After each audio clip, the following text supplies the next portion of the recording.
Na Jaida, sino nabunot mo? Pakibilisan at may 25 pang hindi nag-exchange gift. Sandali lang naman, pwede. Anyway, nabunot ko sa Spider-Man. Ako yan! Ako yan! Kita ko nga, kaya pala pinagmamadali mo ako. Oh, sana magustuhan mo.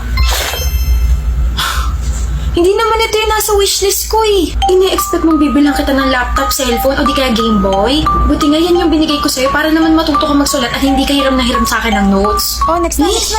Nabunot ko sa Snow White. Sa akin si Koala. Sa akin si Cinderella. Sa akin si Totoy Bibo. Wow, ang ganda. Thank you sa gift. Tapos na?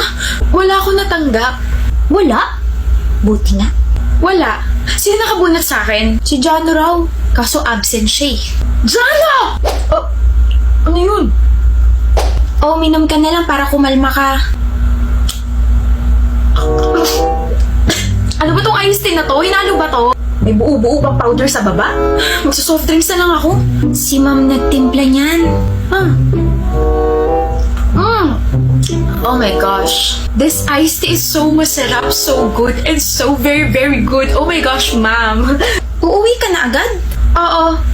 Puro kamalasan yung nangyari ngayong Christmas party. Buisit na buisit pa rin ako kay Jan. Wala akong natanggap. Excuse me, pwede po kay Jaida Maganda Santos? That's me! That's me! Grab delivery.